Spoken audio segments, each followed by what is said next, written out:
Dicen que no hay nada más peligroso que una mujer que ha aprendido a observar en silencio.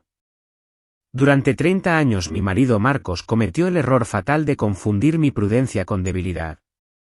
Él me miraba desde la altura de su éxito y veía a una esposa anticuada que solo servía para adornar su casa en silencio. Nunca imaginó que detrás de mis ojos cansados seguía viva la mente matemática que diseñó los cimientos de su fortuna. Recuerdo la noche exacta en que todo cambió. Fue cuando dejó su ordenador personal abierto frente a mí con la absoluta certeza de que yo no sería capaz de entender lo que había en la pantalla. Esa arrogancia fue su perdición. Hoy ha entrado en este juzgado con su traje a medida y su amante del brazo convencido de que va a destruirme. Pero mientras escucho la lluvia golpear los cristales de Plaza de Castilla solo puedo pensar en una cosa. Marcos cree que ha venido a un divorcio pero en realidad ha venido a su propia ejecución. Hoy en Madrid llueve. No es esa lluvia suave que limpia las calles y refresca el ambiente. Es una lluvia fría y gris de invierno que cala hasta los huesos. Una lluvia que golpea los cristales de los juzgados de Plaza de Castilla con una insistencia monótona y agotadora. Estoy sentada en el banco de madera de la sala de vistas. Mis manos descansan sobre mi regazo y aprieto ligeramente los dedos para darme calor. Llevo mi vestido negro de siempre. Ese que tiene más de 5 años y que Marcos siempre decía que me hacía parecer una monja o una mujer sin vida. Pero hoy me siento cómoda con él. El negro es un color digno. Es el color de la verdad cuando todo lo demás se ha vuelto turbio. Recuerdo cómo llegué hace apenas media hora. Vine en un taxi normal y corriente. Tuve que abrir mi propio paraguas y esquivar los charcos para no mojarme los zapatos. En cambio ellos llegaron como si fueran los dueños del mundo. Vi desde la entrada cómo se detenía el coche negro y brillante. Un Mercedes clase S impecable. El chófer bajó corriendo para abrir la puerta trasera y protegerlos de la lluvia. Primero bajó él. Don Marcos Echevarría. Mi marido durante 30 años. Bajó con esa elegancia ensayada que tanto intimida a sus empleados. Su traje estaba hecho a medida en la mejor sastrería de la calle Serrano y su pelo plateado estaba perfectamente peinado hacia atrás. Y luego bajó ella. Lorena. Se agarró del brazo de Marcos como si fuera un trofeo que acaba de ganar en una feria. Llevaba un abrigo de piel blanca que seguramente costaba más de lo que una familia obrera gana en un año entero. Era joven. Muy joven. Tenía esa belleza artificial y pulida que se compra en las clínicas de estética. Me miró de reojo antes de entrar al edificio. En sus ojos no vi vergüenza. Vi lástima. Esa lástima arrogante de quien cree que ha ganado la guerra sin haber disparado una sola bala. Ahora estamos todos aquí dentro. El olor a humedad de los abrigos mojados se mezcla con el perfume dulzón y excesivo de Lorena. El juez Hernando revisa unos papeles con gesto aburrido. Es un hombre mayor y serio que parece haberlo visto todo. A su lado el secretario judicial teclea en su ordenador con un ritmo constante. De repente se hace el silencio. El abogado de mi marido se levanta. Es Arturo de la Torre.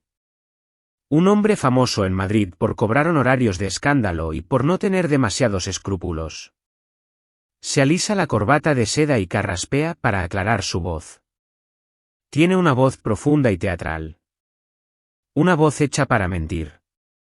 Comienza a hablar y sus palabras llenan la sala como una niebla tóxica. Dice que su cliente, el señor Echevarría, es una víctima. Dice que lleva años atrapado en un matrimonio sin amor con una mujer inestable. Me señala con la mano abierta pero ni siquiera me mira a la cara. Dice que soy celosa. Que soy posesiva. Que he perdido la razón y que invento historias porque no puedo aceptar que mi tiempo ha pasado. Escucho cómo me describe. Según él soy una mujer vieja y amargada que se niega a aceptar la realidad. Pide al juez que se aplique estrictamente el acuerdo prematrimonial. Pide que se me niegue cualquier compensación económica. Pide que me vaya sin nada. Absolutamente nada. Porque según él yo no he aportado nada al imperio de logística ibérica global. Marcos asiente levemente mientras su abogado habla. Pone cara de circunstancias. Cara de hombre sufrido y paciente que solo quiere ser feliz. Lorena le aprieta la mano por debajo de la mesa y le susurra algo al oído. Seguramente le está diciendo que todo saldrá bien. Que pronto estarán celebrando su victoria con champán en algún restaurante de lujo. Yo no digo nada. No grito. No lloro. No interrumpo.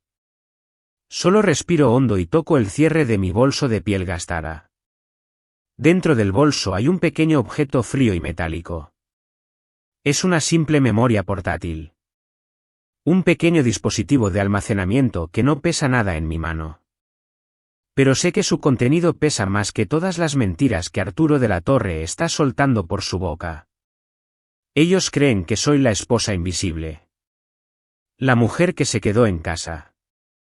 La que no entiende de negocios ni de tecnología. Creen que he venido aquí para suplicar un poco de dinero o para firmar mi rendición. Pobres ilusos. Miro a mi abogado Samuel Varela. Es un viejo amigo de mi padre. Tiene el traje arrugado y cara de cansancio, pero sus ojos brillan con inteligencia.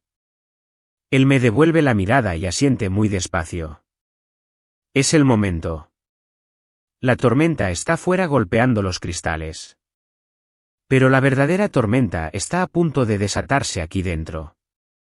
Justo en el momento en que esa pequeña memoria se conecte a la pantalla. Que hablen. Que mientan. Que disfruten de sus últimos minutos de arrogancia. Porque cuando la verdad aparezca en esa pantalla blanca que tengo frente a mí, ya no habrá lugar donde esconderse. Escuchar al abogado decir que no he aportado nada a la empresa me produce una sensación extraña. Es una mezcla de risa y de ganas de llorar. Cierro los ojos un momento y dejo de escuchar su voz impostada. De repente el olor a humedad de los juzgados desaparece. En su lugar huelo a café recocido y a tabaco barato. Estoy viajando en el tiempo. Estoy volviendo 30 años atrás. No estábamos en este edificio de mármol y cristal. Estábamos en un piso minúsculo de alquiler en Vallecas. Un barrio obrero de Madrid donde la gente se levanta antes de que salga el sol para ganarse el pan. Éramos jóvenes. Teníamos hambre. Y no hablo solo de hambre de comida, sino de hambre de futuro. En aquellos días Logística Ibérica Global no era un gigante del transporte. Era solo un montón de papeles desordenados sobre la mesa de la cocina. Una mesa que cojeaba de una pata y que calzábamos con un cartón doblado. Marcos no llevaba trajes a medida entonces. Llevaba camisas que yo le planchaba con cuidado para que no se notara el desgaste de los cuellos. Él tenía el carisma. Tenía esa sonrisa capaz de vender arena en el desierto. Él salía a la calle a buscar clientes y a convencer a los bancos para que nos prestaran dinero. Pero quien se quedaba en casa no era la mujer florero que describen hoy. Quien se quedaba en casa era yo. Pasaba las noches enteras frente a un ordenador viejo y ruidoso. Mis ojos se cansaban de mirar aquella pantalla de fósforo verde. Yo era la que sabía de números. Yo era la que entendía de matemáticas. Mientras Marcos dormía agotado en el sofá, yo escribía el código. Yo diseñé el primer algoritmo que permitía optimizar las rutas de los camiones para ahorrar combustible. Ese algoritmo es el corazón de la empresa hoy en día. Es el motor que genera millones de euros cada año. Y salió de mi cabeza. Salió de mis noches sin dormir y de mis dedos tecleando sin descanso. Recuerdo una noche en particular. Llovía igual que hoy. No teníamos dinero para encender la calefacción y compartíamos una manta mientras comíamos un bocadillo de mortadela. Marcos me miró a los ojos. Me dijo que éramos un equipo. Me prometió que construiríamos un imperio juntos y que nunca olvidaríamos de dónde veníamos. Yo le creí.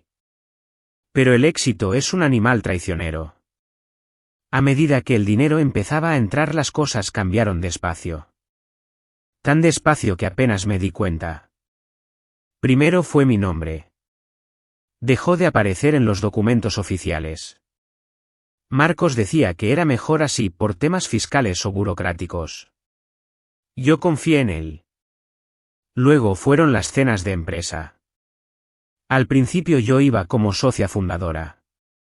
Pero poco a poco Marcos empezó a presentarme de otra manera. Ya no decía que yo había creado el sistema informático. Empezó a decir cosas como que esta es mi mujer Marina que se encarga de que la casa no se caiga a pedazos. O esta es la madre de mis hijos. Me estaba borrando. Me estaba convirtiendo en una sombra. Recuerdo la primera vez que me sentí invisible. Fue en una gala en el Hotel Ritz. Un inversor importante le preguntó a Marcos quién había diseñado la logística de la compañía porque era brillante. Marcos sonrió. Hinchó el pecho. Y dijo que había sido idea suya. Que él tenía una visión especial para los negocios. Yo estaba a su lado. Con mi copa de vino en la mano. Podría haber dicho algo. Podría haberle corregido. Pero no lo hice. Me callé. Pensé que era mi deber como buena esposa. Pensé que no importaba quién se llevara el mérito mientras a la familia le fuera bien. Pensé que mi silencio era una forma de amor.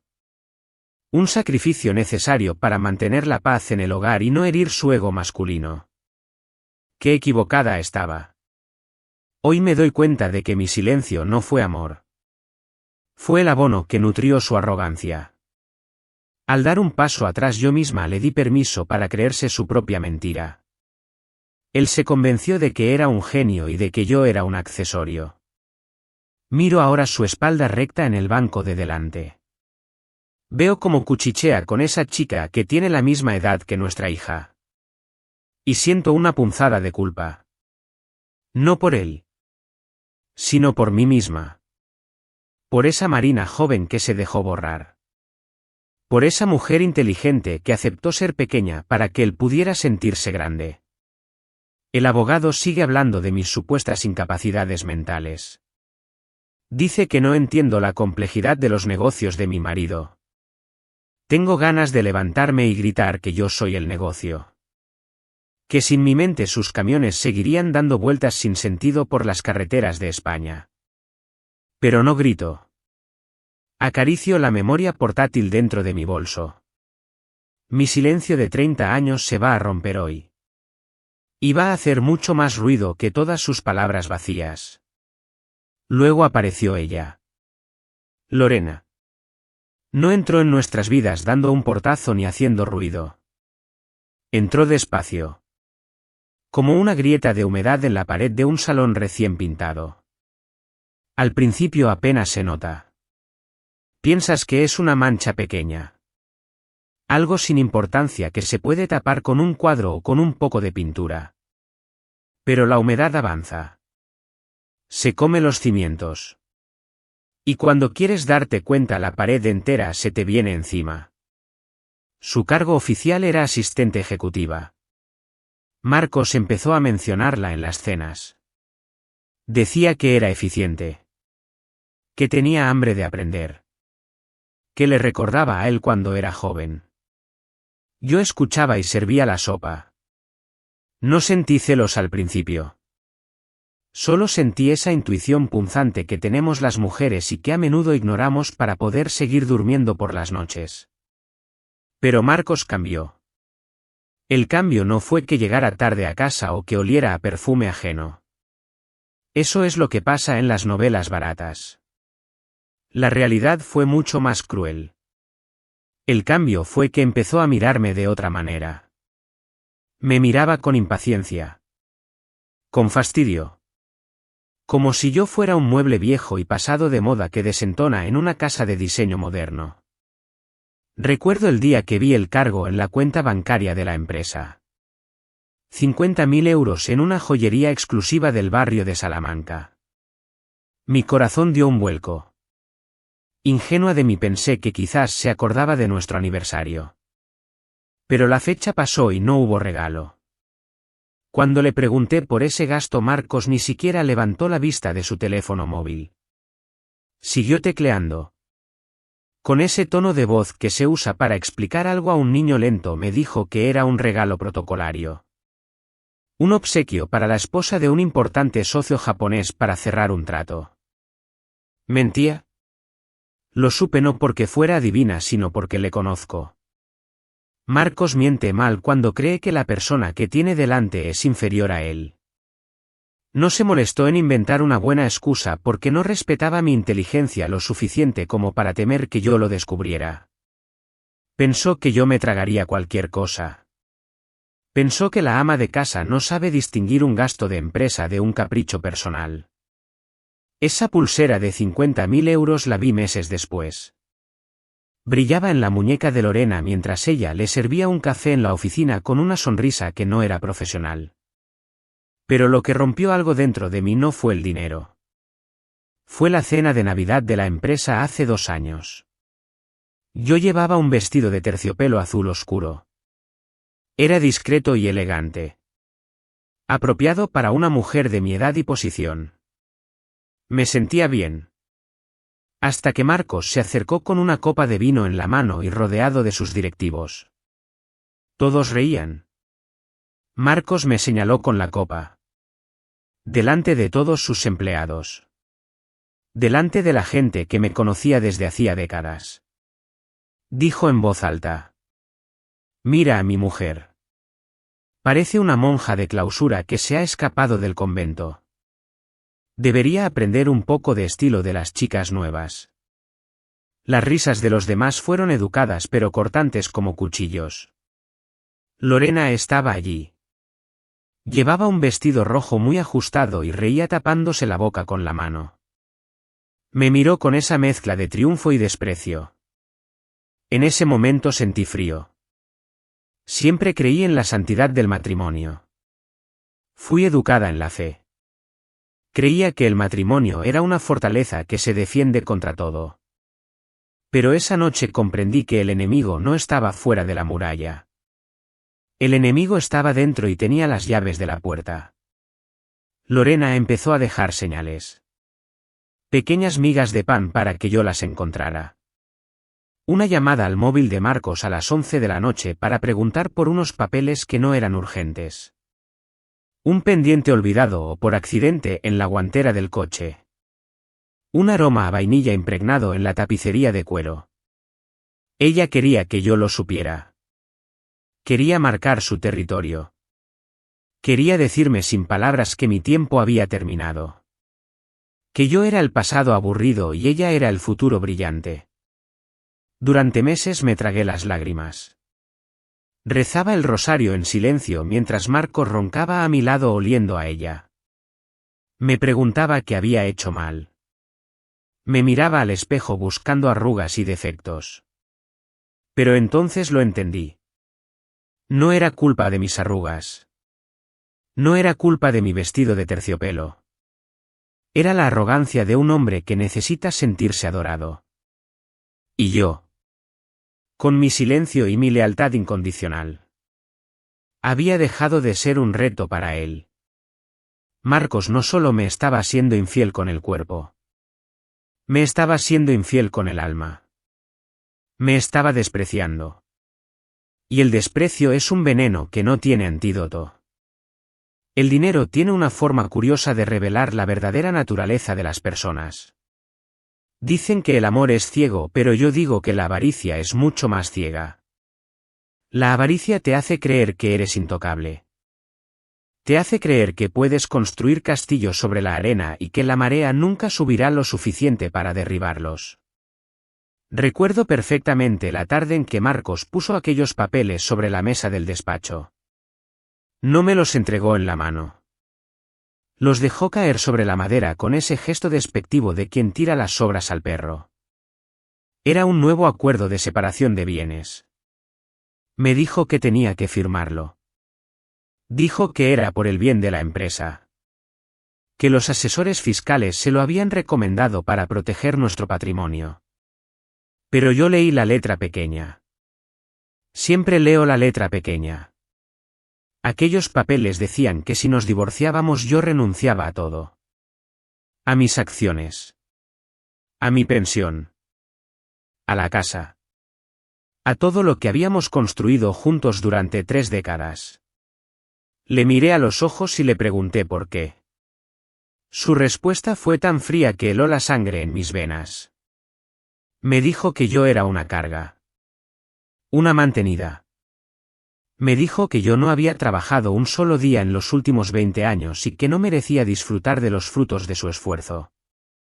Yo. La mujer que escribió el código original. La mujer que hipotecó las joyas de su abuela para pagar las primeras nóminas. Ahora resultaba que yo era un parásito. Esa noche algo murió dentro de mí. Pero algo nuevo nació. El amor se secó y dejó paso a la supervivencia. Dejé de ser la esposa dolida y volví a ser lo que siempre fui en el fondo. Una mujer de números. Una analista. Marcos cometió el error más grave que puede cometer un hombre de negocios. Me subestimó. Su arrogancia era tan grande que ni siquiera se molestaba en proteger su información en casa. Pensaba que yo era demasiado estúpida o demasiado leal para espiar sus cosas. Dejaba su ordenador portátil abierto sobre la mesa del salón mientras se servía una copa de brandy o hablaba por teléfono con Lorena. Ni siquiera tenía contraseña. Para él yo era parte del mobiliario. Y nadie teme que el sofá se levante y le robe la cartera. Aproveché sus descuidos. Me convertí en una espía en mi propio hogar. Esperaba a que él se durmiera borracho de éxito y de vino caro. Entonces bajaba al despacho en camisón y encendía su ordenador. Lo que encontré me revolvió el estómago. No eran solo regalos para su amante. Eso era calderilla. Lo que encontré fue una operación masiva para vaciar la empresa. Vi transferencias bancarias enormes. Dinero que salía de las cuentas de logística ibérica global y viajaba a lugares oscuros donde la ley no suele mirar. Todo el dinero iba a parar a una misma entidad. Una empresa con un nombre que parecía una burla. Sociedad Fantasma Cielo Azul. Cielo Azul. Qué nombre tan poético para un robo tan sucio. Sumé las cantidades. Mis dedos temblaban sobre el teclado, pero mi mente estaba clara como el agua. 5 millones un mes. 10 millones otro mes. En total Marcos había desviado 35 millones de euros. 35 millones de euros que pertenecían a los accionistas. A los empleados. Y a mí. Estaba robando nuestro futuro para construir su paraíso privado con esa chica. Esa noche conecté una pequeña memoria externa al puerto lateral de su ordenador. La barra de progreso en la pantalla avanzaba despacio. Muy despacio. Me parecía que el sonido del ventilador del portátil era ensordecedor en el silencio de la madrugada. Tenía miedo de que él bajara las escaleras. De que me descubriera allí sentada con la luz azul de la pantalla iluminando mi cara de terror. Pero no bajó. Cuando la copia terminó guardé la memoria en el bolsillo de mi bata. Apagué el ordenador y lo dejé exactamente como estaba. Subí a la habitación y me metí en la cama junto a él. Marcos roncaba. Dormía el sueño profundo de los hombres que se creen dioses. No sabía que la mujer que tenía al lado ya no era su esposa. Era su fiscal. Era su juez. Y muy pronto sería su verdugo. Aquella noche no dormí. Apreté la mano contra mi pecho sintiendo el contorno duro de la memoria a través de la tela. 35 millones de razones para dejar de ser una víctima. 35 millones de pruebas de que su imperio de mentiras estaba a punto de derrumbarse. Hay cosas que una mujer puede perdonar. Puede perdonar un olvido. Puede perdonar una mala palabra en un momento de ira.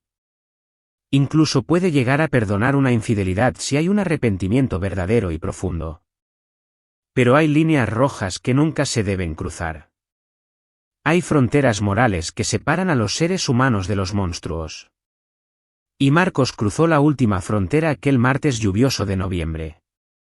Mi madre se estaba apagando en la cama de un hospital público. Los médicos dijeron que había una complicación repentina. Su corazón estaba fallando, pero había una pequeña esperanza. Una operación de urgencia con un especialista privado podía salvarla. Pero costaba dinero. Mucho dinero para una persona normal.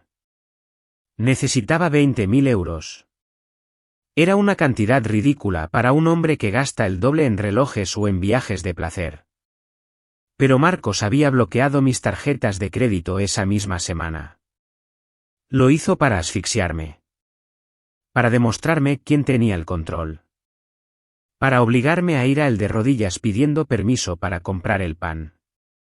Le llamé. Mis manos temblaban tanto que casi se me cae el teléfono al suelo. El olor a desinfectante del hospital se me metía en la garganta y me daban ganas de vomitar. Él contestó después de 5 tonos. Se oía música de fondo y el ruido del mar. Estaba en nuestro chalet de Marbella. Ese lugar que compramos con los ahorros de los primeros años para retirarnos juntos frente al Mediterráneo. Ahora era su nido de amor con ella. Les supliqué. Me tragué mi orgullo y mi dignidad. Le rogué por la vida de la mujer que me trajo al mundo. Le dije que era cuestión de vida o muerte. Que necesitaba la transferencia inmediatamente. ¿Y saben qué me contestó? Su voz sonó pastosa. Quizás por el vino. Quizás por la maldad pura que le había corrompido el alma. Se rió. Una risa seca y cruel que me heló la sangre. Dijo que no pensaba gastar ni un céntimo más en esa vieja amargada. Dijo textualmente que mi madre ya había vivido suficiente. Que nos hiciera un favor a todos y se muriera de una vez para dejar de molestar. Y de fondo escuché la risa de Lorena. Esa risa cristalina y vacía celebrando el chiste. Lo que él no sabía es que mi teléfono estaba grabando la llamada. Mi madre murió esa misma noche. Se fue en silencio. Apretando mi mano con las pocas fuerzas que le quedaban. Sus ojos se cerraron y con ellos se cerró también la última puerta de mi compasión hacia mi marido. En el tanatorio no derramé ni una sola lágrima delante de la gente. Me quedé de pie frente a su ataúd cerrado. Vestida de luto riguroso. Allí hice una promesa. No fue una promesa de venganza. Fue una promesa de justicia divina. Le prometí a mi madre que ese hombre pagaría cada lágrima que nos hizo derramar. Que perdería todo aquello que amaba más que a las personas. Su dinero y su reputación. Al día siguiente no me quedé en la cama llorando. Llamé a Samuel Varela. Nos reunimos en una cafetería discreta lejos del centro y de las miradas curiosas. Pero no fui sola. Llamé también a Sebastián Jiménez. Sebastián era el socio tecnológico más importante de Marcos. El hombre clave para el futuro de la empresa. Él siempre me respetó. Él siempre supo quién escribía los códigos en realidad. Cuando le puse la grabación de la llamada y le enseñé los documentos del desvío de dinero, su cara palideció. Sebastián me miró a los ojos y me dijo que contara con él. Dijo que un hombre capaz de dejar morir a una anciana por avaricia no merecía dirigir nada. En esa mesa de café entre tazas vacías y servilletas de papel trazamos el plan final. Ya no era solo una esposa engañada. Era una mujer con una misión sagrada. Y Marcos no tenía ni idea de que su imperio acababa de firmar su sentencia de muerte mientras él brindaba al sol en Marbella. La voz de Arturo de la Torre se apagó. El abogado de mi marido se sentó en su banco. Lo hizo con un gesto teatral y exagerado. Se alisó la chaqueta como si acabara de terminar una actuación de ópera y esperara los aplausos del público. Parecía satisfecho. Creía que me había destruido con su discurso lleno de veneno y mentiras. El silencio volvió a llenar la sala de vistas número 4 de los juzgados de Plaza de Castilla. Solo se escuchaba el repiqueteo de la lluvia contra los cristales y el zumbido suave del sistema de ventilación. Era un silencio pesado. Un silencio que presagiaba tormenta. El juez Hernando se ajustó las gafas sobre la nariz. Miró el reloj de pared y luego bajó la vista hacia nosotros. Su rostro era inexpresivo. No mostraba ni simpatía ni rechazo. Solo cansancio. Se dirigió a mi abogado con voz grave. Señor Varela. Es el turno de la defensa. ¿Tienen algo que alegar ante las acusaciones de inestabilidad mental y conducta impropia presentadas por la parte demandante? Sentí que el aire de la sala cambiaba.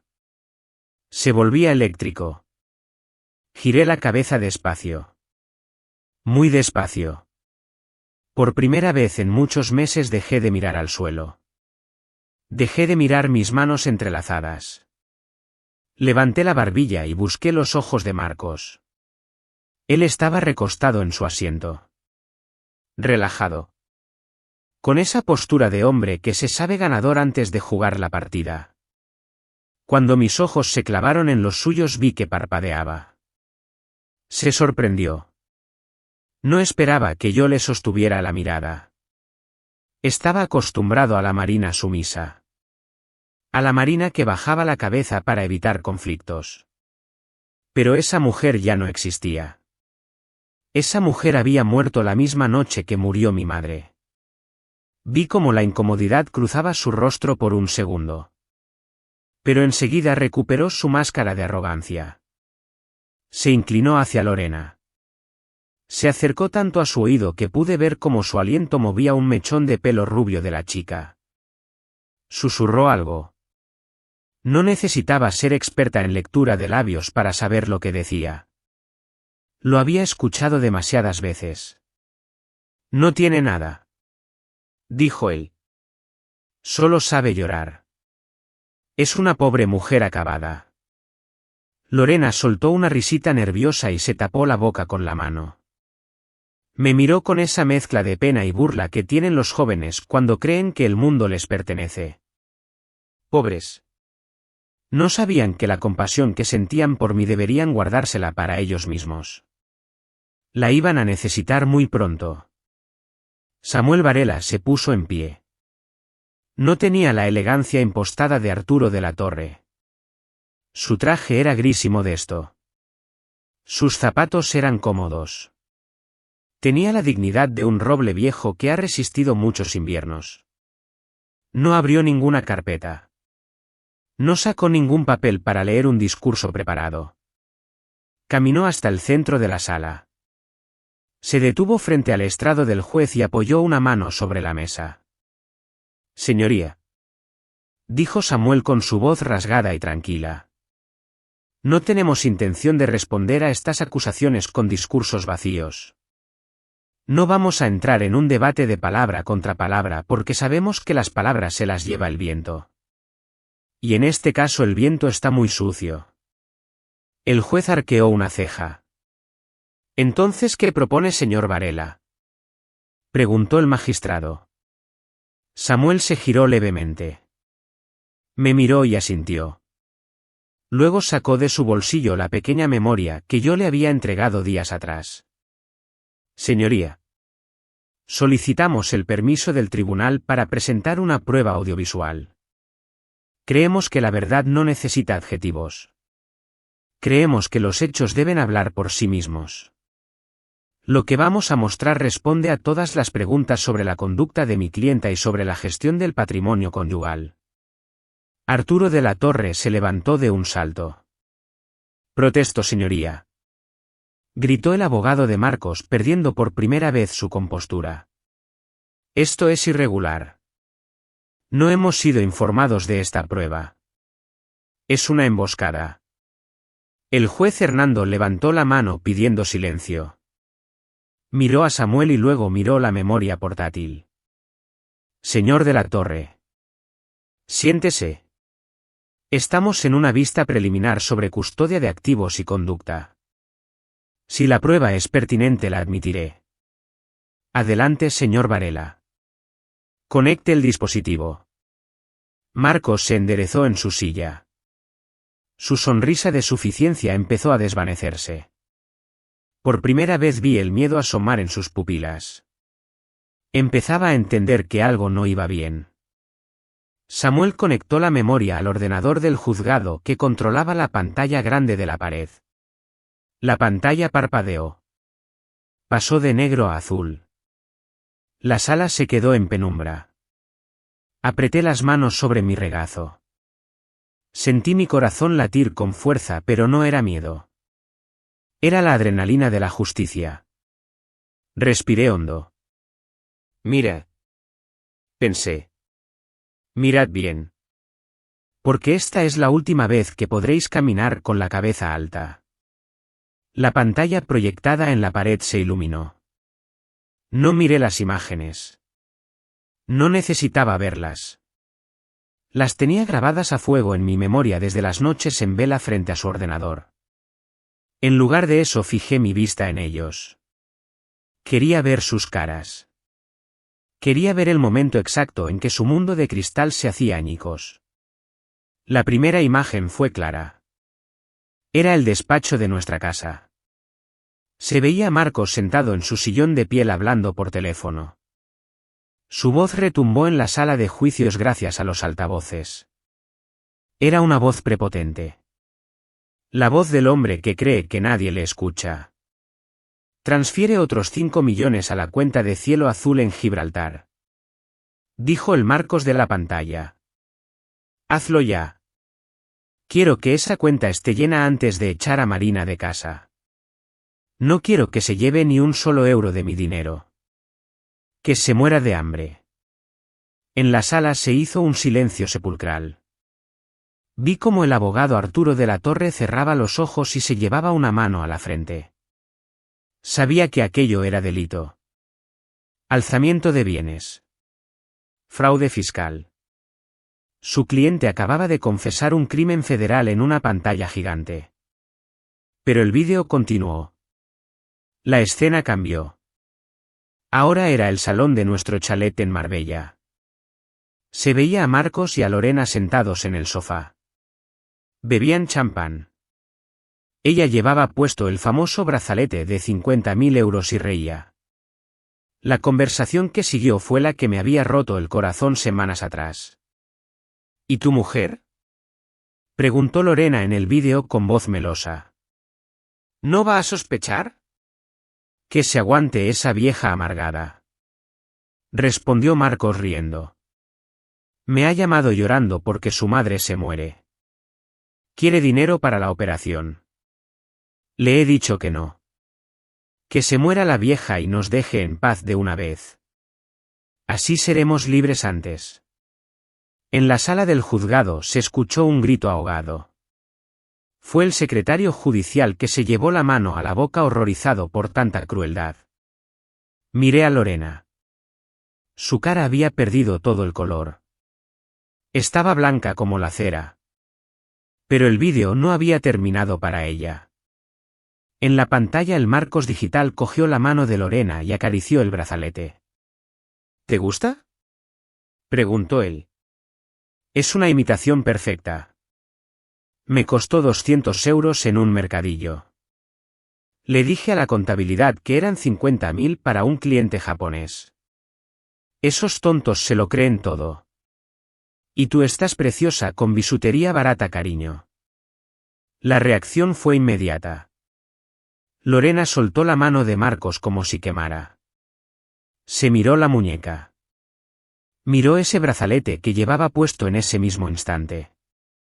Sus ojos se llenaron de lágrimas. No eran lágrimas de arrepentimiento. Eran lágrimas de humillación. Se dio cuenta de que para él ella valía lo mismo que yo. Nada. Solo era un pasatiempo barato. Una muñeca con joyas falsas. Marcos ya no estaba recostado. Estaba de pie. Temblaba.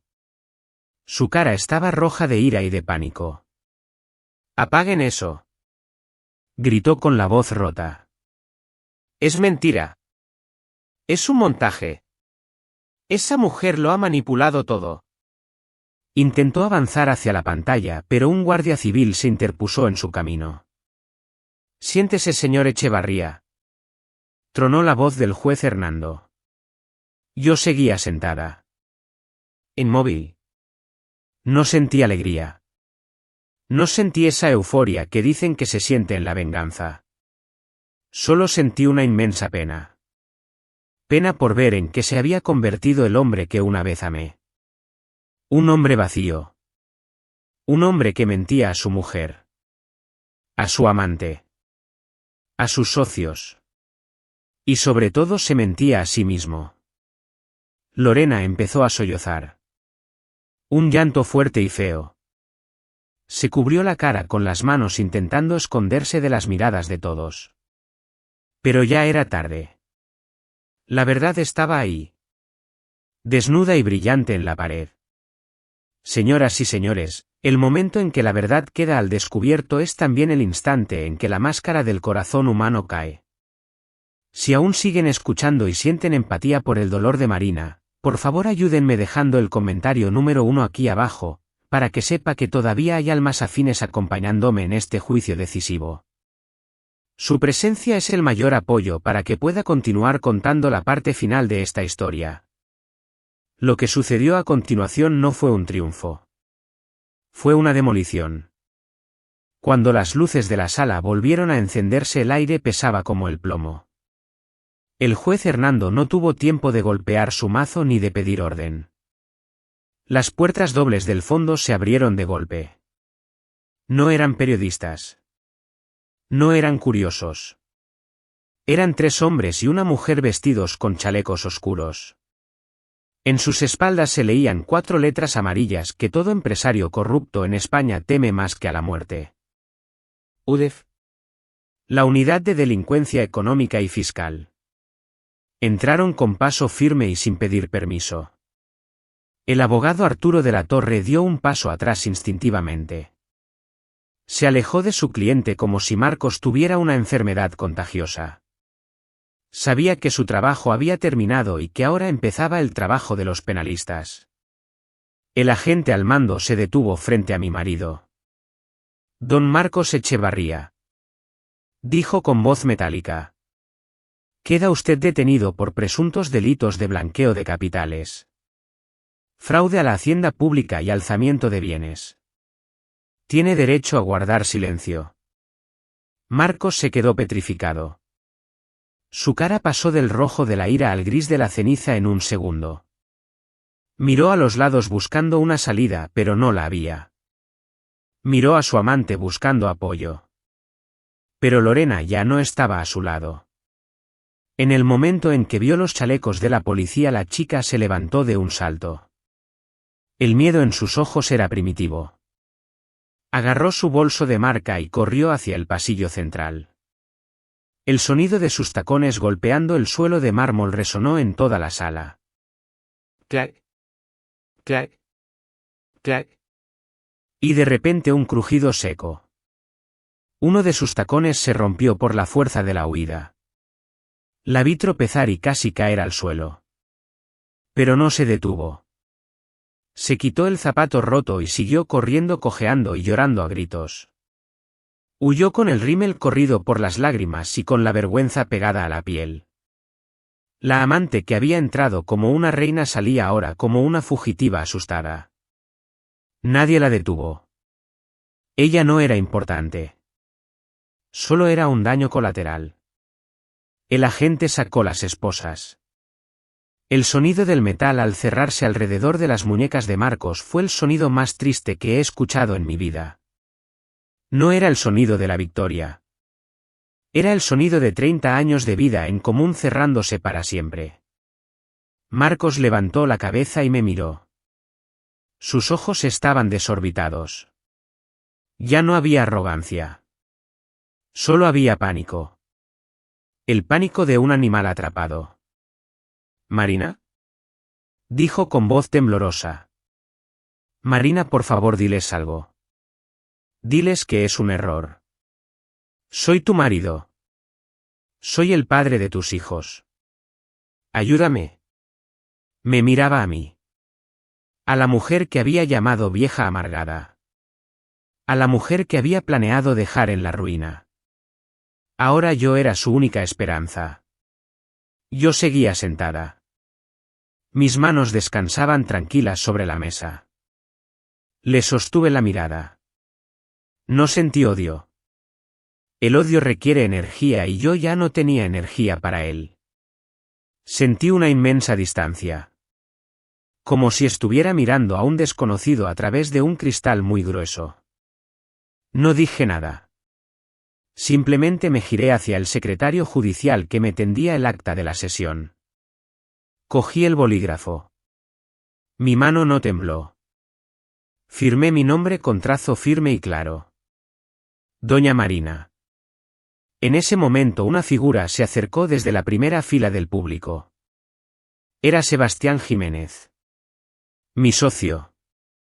Llevaba su gabardina beige empapada por la lluvia, pero su presencia llenaba la sala de dignidad. Se acercó a Marcos mientras los agentes empezaban a empujarle hacia la salida. Se acabó, Marcos. Dijo Sebastián con voz calmada. El acuerdo de fusión con tu empresa queda cancelado desde este mismo instante. Mi compañía no hace negocios con delincuentes. Marcos intentó protestar, pero Sebastián levantó una mano para callarle. A partir de mañana. Continuó Sebastián. Solo negociaré con la única persona que entiende el valor real de logística ibérica global. La persona que escribió el código.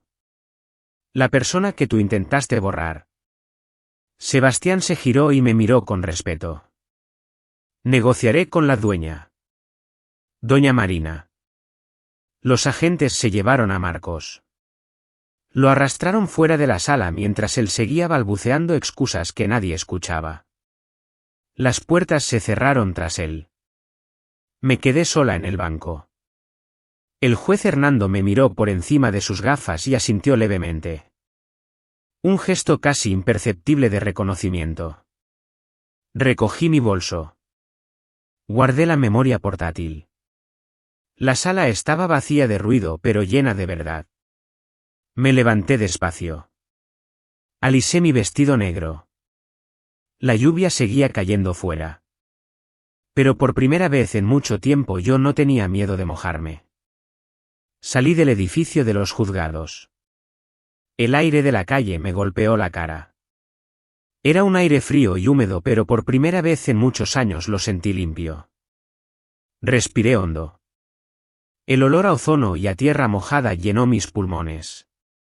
Ya no olía a miedo. Ya no olía a mentiras. Olía a libertad. La lluvia seguía cayendo sobre Madrid. Pero ya no era esa lluvia triste de la mañana. Ahora parecía una lluvia necesaria. De esas que limpian las aceras y se llevan la suciedad hacia las alcantarillas. Abrí mi paraguas negro. Caminé despacio hacia la salida del recinto. Y entonces la vi. Estaba sentada en un banco de piedra mojado cerca de la parada de taxis. Ya no parecía la reina de la belleza que había bajado del coche de lujo horas antes. Parecía una niña perdida. Una muñeca rota abandonada en un rincón. Lorena. Estaba empapada. Su abrigo de piel blanca estaba sucio de barro y pesaba por el agua. El maquillaje se le había corrido por toda la cara dejando surcos negros sobre sus mejillas pálidas. Tiritaba de frío. A su lado en el suelo descansaba el zapato de tacón roto. Un triste recordatorio de su huida fallida. La vi sacar su teléfono móvil. Marcaba un número con dedos temblorosos. Se lo llevaba a la oreja y esperaba. Luego bajaba el teléfono y volvía a marcar. Nadie contestaba. Seguramente llamaba a esas amigas con las que brindaba con champán en las fiestas. O quizás llamaba a otros hombres poderosos que conocía. Pero el poder tiene un olfato muy fino para la desgracia. Cuando hueles a problemas los teléfonos dejan de sonar. Nadie quiere ser amigo de la amante de un estafador detenido. Me detuve a unos metros de ella. Ella levantó la vista y me vio. Sus ojos se abrieron mucho. Por un segundo vi un destello de esperanza en su mirada. Quizás pensó que yo la ayudaría. Quizás pensó que la esposa engañada tendría piedad de la mujer caída. Di un paso hacia ella. Mi instinto maternal quiso salir. Quise acercarme. Quise ofrecerle mi paraguas o darle dinero para un taxi. Porque en el fondo no era más que una chica que se había dejado deslumbrar por el brillo falso del oro. Pero me detuve en seco. Recordé las risas en el vídeo. Recordé cómo se burlaba de la muerte de mi madre. Recordé cómo llevaba puesto el brazalete falso creyendo que era una joya real. Comprendí entonces que ayudarla no sería un acto de bondad. Sería un error. Lorena necesitaba estar ahí. Necesitaba sentir el frío de la lluvia y la dureza del banco de piedra. Necesitaba tocar fondo. Porque solo cuando tocas fondo puedes empezar a construir algo verdadero. Si yo la rescataba ahora, ella nunca aprendería la lección. Seguiría buscando a otro Marcos. Seguiría buscando atajos en la vida.